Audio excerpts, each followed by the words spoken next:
You know, for those small areas on your deck or patio and you want to grow fruits or vegetables, well, there's ways to do that, and the strawberry pot is one of them. It's been around a long time. We see them from time to time. Well, we thought we'd show you how to do this. One of the problems, however, with getting this to grow well is it doesn't always get water down to the root system. We're going to show you a few tricks on how to do that well.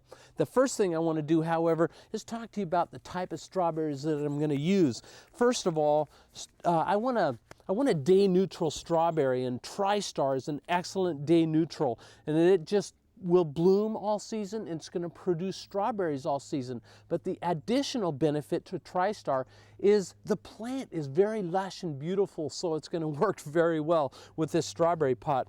And this is how you buy them right now in your independent garden center. You can see if you just pull this out, yes, that's exactly what it looks like. And it's just a big old glob like that, but it's got about 25 roots right here, and you can see it's just that's what it looks like when you pull it out, and that's a single plant, and that's going to do perfectly well this year. So I'm going to ask my lovely assistant Sherry, my lovely wife, thank you. She's going to pull these apart, and she's going to get 9 of them because we have 9 pockets here.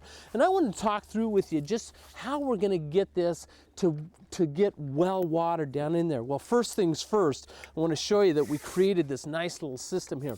Look, I just took a piece of PVC pipe and I got a cap down here and I put that on the bottom.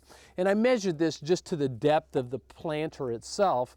And I put these holes in here, they're drainage holes. And what that allows me to do, see, I can just water down this tube and it's going to distribute water all the way down, and it'll get right to the root system where it belongs. So that's pretty cool. The other thing that I've done is I've got some screen here, and I just cut it to size, and really I just wrap that screen around here. Why? Well, you know what? I just don't want any of that soil to backfill and fill this tube up, and that just prevents that from happening. I didn't have any rubber bands, so when you live around a lot of girls like I do, I just found some of their ponytails, and I'm just going to use that to hold that screen on there just for temporarily until I get the soil around it like that. So it's going to just slip down on there like that. Now the other thing I want to do is I want to make sure that I've got good drainage, and you can see right down here there's a drainage hole. You can see it right there. And you want to make sure your container has a drainage hole, because you don't want water sitting there and developing. That's going to cause root rot and those types of things, so you don't want that. Well, the other thing that I want to do is I just want to provide a piece of screen like that, and I really just want to lay that down across that hole so that nothing really can go down through there. Another thing I want to do is I just want to have one layer of rocks right down in the bottom, and that allows this pipe to sit on there and it won't cause it to clog the hole up, because that's a flat surface and you want to prevent that from happening. So now I'm ready to go. I've got all the things together here, and I'm going to ask my lovely wife here to help me, Sherry, what I need you to do. And by the way, I created a little cap here, and I'm just going to put that, and I'm going to take this off in the end, and I'm just going to put that right there, and we're going to fill it up with soil. So here we go. We've got the base set. We're going to shake that down a little bit, get it like that, so we've got good little bit. You don't want to compact it, but you don't want it to be so loose that when you add water, the soil level sinks way down. You don't want to do that.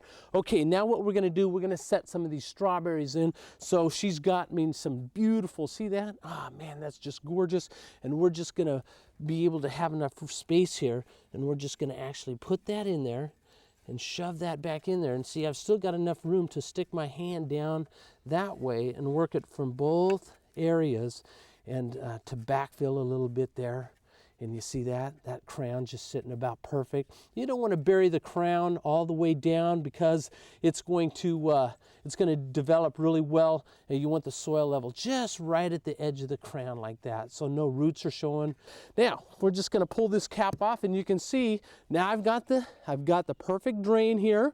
I'm going to fill this up with water. That's how I'm going to water this. See, I don't have to water it. I'll put some little water around here, no problem at all. But that's where I'm going to feed it with a water-soluble fertilizer. And I'm going to do that mildly about, every other week. Just keep them mildly fed. I'm going to plant this around here. I'll have lush, beautiful berries coming out the top. I'll have nice berry plants all around the sides. This is going to fill in very nicely. And you know what? We're going to have some strawberry shortcake, maybe on my birthday.